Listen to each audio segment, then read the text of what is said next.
2 days. Okay, start here, sir. Yes, sir, I am ready. Okay, thank you. Thank you for giving opportunity to talk with you. మీతో మాట్లాడే అవకాశం నాకు ఇచ్చినందుకు ధన్యవాదాలు. ఇలాంటి అవకాశంలో నాకు చోటు ఇచ్చిన మా అప్లైనర్ గ్రేట్ లీడర్ సత్యత్ మేడం గారికి సెల్యూట్. Thank you, sir. ఇప్పుడు గురువుకి చెప్పుకోవాలి. ఓకే సార్, మనం ఒక ఫ్రెండ్లీగా మాట్లాడుకుందామా? Yes, sir. Yes sir? No? Yes, sir. Okay, ఏమీ లేదు. మనం ఇంతవరకు మన తాతలు, మన నాన్నలు, మనము చేస్తున్న బిజినెస్ అవ్వచ్చు, లైఫ్ అవ్వచ్చు, జాబ్ అవ్వచ్చు, సెక్యూరిటీ ఆఫ్ లైఫ్ ఉందా? లేదు. లేదు కదా. మరి సెక్యూరిటీ ఆఫ్ లైఫ్ అనేది ఎందులో ఉంది? మన శ్రీకరాయిలో. Thank you so much madam. మరి తెలుసుకున్నప్పుడు మన వర్క్ ఏ విధంగా చేయాలి? Smart work. ఇప్పుడు ఒక 1 hour 2 hours వర్షం పడుతున్నప్పుడు సేఫ్టీగా తడిసిపోకుండా ఒక లేజరో, రెయిన్ కోటో, గొడుగో వాడుతున్నామా లేదా? ఎస్. మన లైఫ్, మన జీవితాలుగా మనతో పాటు కాకుండా లైఫ్ టుగెదర్ ఫర్ ఎవర్ మనల్ని, మన పిల్లల్ని, వాళ్ళ పిల్లల్ని కూడా సెక్యూర్డ్గా ఉంచుతున్న మన శ్రీకారాన్ని ఎంత బాగా చూసుకోవాలి మనం? చాలా బాగా. Yes sir? No? Yes, sir. మరి ఎందుకు మనం నెగ్లెక్ట్ చేస్తున్నాం? దీన్ని ఎందుకు పక్కన పెట్టేస్తున్నాం? సార్ కూడా చెప్పారు, మన జీవితంలో every time is very value అంటున్నారు. Time is not come back to your life time. మన జీవితంలో ప్రతి క్షణం కూడా come back, not come back అంటున్నారు. నిజమే కదా? Yes sir? No? Yes, sir. Yes. మరి ఏం చేయాలి? ఇక్కడ మన సెక్యూరిటీ లైఫ్ మన దాంట్లో ఎలాగిస్తుంది? మన శ్రీకార్యాల బీఓపీలో సెక్యూరిటీ లైఫ్ ఎలాగిస్తుంది? కేవలం ఈరోజు మంచి బిజినెస్ చేస్తున్న వాళ్ళు కూడా కోట్లు పెట్టి రిస్క్తో ఉన్నారా లేదా? ఈరోజు పేపర్లో కానీ ఆన్లైన్లో కానీ వాళ్ళని బిజినెస్ మ్యాన్ గుండెపోటుతో చనిపోయాడు అంటున్నారా లేదా? ఎందుకు సార్? టెన్షన్. అంటే నాలాంటి బిజినెస్ ఇంకోటి పెడుతున్నాడా భయం, పక్కన ఇంకో షాప్ వస్తుందా భయం, ఇంకో ట్రేడ్ మార్క్ వస్తుందా భయం. అలాంటి భయం అనుకుందా? లేదు. అలాంటి రిస్క్ అనుకుందా? లేదు. కానీ కోట్లు పెట్టాలా మనం? నో. నథింగ్. అంత యాడ్ ఇవ్వాలా? నో. నో. అలాంటి హ్యాపీ ఉండే జర్నీలో మనం ఎందుకు చేయట్లేదు? ఎందుకంటే మన కాన్షియస్ మైండ్, సబ్ కాన్షియస్ మైండ్ని రెండు ఒకటిగా చేయట్లేదు మనం. మన conscious mind, subconscious mind వదిలేస్తున్నాం, అందువల్ల చేయట్లేదు వాళ్ళు.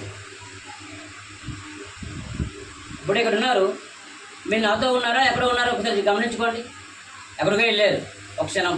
ఏమా రైట్? Yes, sir. ఎందువల్ల చెప్పగలిగాను? నేను ఇన్వాల్వ్ అయ్యాను కాబట్టి చెప్పగలిగాను. Super. ఓకేనా? అలాగా మనం ఏం చేయాలి, ఎలా చేయాలి అని మన సీనియర్స్ పెట్టిన డిఓపి. ఓకే, అది బిజినెస్ ఆపర్చునిటీ ప్రెజెంటేషన్లో కేవలం చిన్న అమౌంట్తో, అంటే గోల్డ్ సేవ్తో మనము మన ఫ్యామిలీస్ బాగా బతకాలనే ఉద్దేశంతో చిన్న అమౌంట్లోనే మనం కొన్ని కోట్ల రూపాయలు తీసుకుంటూ మన ఫ్యామిలీని సెక్యూరిటీగా ఉంచడానికి ఒకే ఒక ఆయుధమే శ్రీకరాయిల్ BOP business plan. Yes, sir. ఓకేనా? దానికి మనం ఏం చేయాలి, ఎలా చేయాలి అంటే దాని పద్ధతి ఉంది సార్.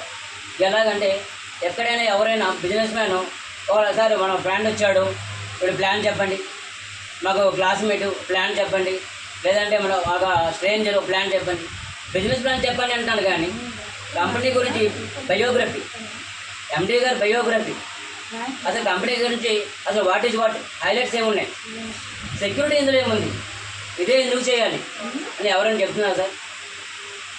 మన దాంట్లో హైలైట్ ఏముంది సార్? ప్రొడక్ట్ హైలైట్ ఉంది, ప్రొఫైల్ హైలైట్ ఉంది, కంపెనీ బ్యాక్గ్రౌండ్ హైలైట్ ఉంది. ఎక్కడైనా మార్కెట్లో పలానా షాప్ ఎందుకు చెప్తారు? పలానా దాసి వారి ఫ్యామిలీకి షాప్ ఉంది ఎలాంటి అంటారు.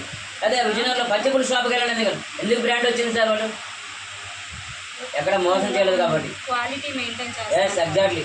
అన్ని ఐటమ్స్ ఉంటాయి, A to Z షాప్ అంటారు కొందరు. అన్ని ఐటమ్స్ దొరుకుతాయి, ఇంకో షాప్కి వెళ్ళక్కర్లేదు. అలాంటి నేము మనకి ఉంది. ఏమని? సార్కి మార్కెట్లో మంచి పేరు ఉంది, బ్యాడ్ నేమ్ లేదు. మనకు ఒక అసెటే కదా అది, అందుకు వాడుకోకూడదు. ప్రొడక్ట్ ఎలాగుంది? Gold and diamond jewellery. ఎలాంటిది? Yes, exactly. దానికి నో ఎక్స్పైరీ లేదు, నో ఎక్స్పైరీ. నెక్స్ట్ ఇంకేటి ఉంది సార్? ప్రొఫైల్, కంపెనీ ప్రొఫైల్ ఎలాంటిది? 5 స్టార్ భోజనం. ఇప్పుడు మన భోజనం ఉంది, 5 స్టార్ భోజనం చేస్తే ఇంకా హైలైట్ భోజనం ఉంటాయి సార్. గ్రాండ్లో ఫోన్ చేస్తే అలాగా రేంజ్ ఎలా ఉంటుందో అలాగే అది కూడా ప్రొఫైల్. మన ప్రొఫైల్ ఎలా ఉందో మనమే క్రియేట్ చేసుకోవాలి సార్. యువర్ క్రియేటర్స్, అందువల్ల యువర్ క్రియేటర్స్ కాబట్టి మన బిజినెస్ మనం ప్లాన్ చేసుకోవాలి. Yes sir, no sir? Yes sir. Yes. మరి ఇక్కడ ఎందుకు చేసుకోవట్లేదు మనం? ఎందుకు మనం డిపెండ్ అవుతున్నాం? లీడర్స్ కాలేమ్మా. LEADA లీడర్లో ఏముంది సార్? ఎస్. L ఫర్ ల్యాన్, E ఫర్ ఎన్. ఇక్కడ మనం ఎక్కడైనా జాబ్ చేస్తే 30 days మనం ట్రైనింగ్ ఇస్తాడు. కొన్ని నెలలు అయితే 3 నెలలు 6 నెలలు ట్రైనింగ్ ఇస్తాడు. మనం జస్ట్ ఎక్స్పీరియన్స్ ఉందో అడగకుండా, డబ్బు పెడుతున్నావు అడగకుండా, చేస్తావో అడగకుండా, నీకేం అసలు ఏమి క్యాట్లాగ్ ఏమి తెలియకుండానే వాడికి మనం బిజినెస్ పార్ట్నర్ చేసుకుంటున్నాం. ఎంత అదృష్టం సార్ అది. ఎక్కడైనా చిన్నది PG డిగ్రీ చేసినవాడు కూడా ఎక్స్పీరియన్స్ ఉందో అడుగుతున్నాడు. ఎవరైనా జాబ్ ఇస్తే కదా ఎక్స్పీరియన్స్ వస్తుంది. ఎవరైనా ఆపర్చునిటీ ఇస్తే వాడు ఎక్స్పీరియన్స్ వస్తుంది. స్టార్టింగ్ ఎక్స్పీరియన్స్ ఉందో అడుగుతాడు. అక్కడ ఇక్కడ మనం కొన్ని కోట్ల రూపాయలు తీసుకుంటూ ఫ్యామిలీని మనం ఏం చేస్తున్నాం సార్? సెక్యూరిటీ ఉంచుతున్న దాన్ని ఎక్స్పీరియన్స్ ఉందో అడుగుతున్నారు MD గారు. నో అంటే బాగుండేమో, అంటే గట్టిగా క్వాలిటీ పీపుల్ వచ్చేవాళ్ళేమో. నిజమే కదా సార్? Yes sir. ఎస్. మరి అవన్నీ కూడా మనం హైలైట్స్ రూపంలో నామినీ చెప్పుకోవచ్చా లేదా సార్? Yes sir. ఎందుకు చెప్పకూడదు? ఎక్సలెంట్గా చెప్పకూడదు. ఎందుకంటే మనం చేస్తున్న బిజినెస్లో the human being God is grace అన్నారు. భగవంతుని నిర్ణయం మనం ఎప్పుడు ఉంటామో ఎలా ఉంటాము. ఇక్కడ మనం ఒక 1 year 2 years చేసినారుగా నేనే లేకపోతే మన ఫ్యామిలీ పరిస్థితి ఏంటి? అలాంటి ఉద్దేశంతో ఏదైతే టీం ఉంది, ఏదైతే క్యాడర్ ఉంది, ఏదైతే ఇన్కమ్ తీసుకుంటున్నావో అన్కండిషన్గా టార్గెట్ పెట్టకుండా ఏదైతే నువ్వు నామినీ ఇచ్చావో, భర్త అయితే భార్యకి, భార్య అయితే భర్తకి, తండ్రి అయితే కొడుక్కి, ఈ విధంగా నామినీ ఇవ్వడాన్ని మనం అడాప్ట్ చేస్తున్న మన MD గారికి వందనాలు చెప్పుకోవాలి. మనం మరి ఇలాంటి హైలైట్స్ మనం ఎందుకు మార్కెట్లో చెప్పుకోవట్లేదు? ఎప్పుడు సీనియర్ ఫోన్ చేసి సార్ BOP చెప్పండి సార్, BOP చెప్పండి సార్. 2, 4, 8, 16, 32, 64 మన MD గారు వచ్చారు. ఈ 60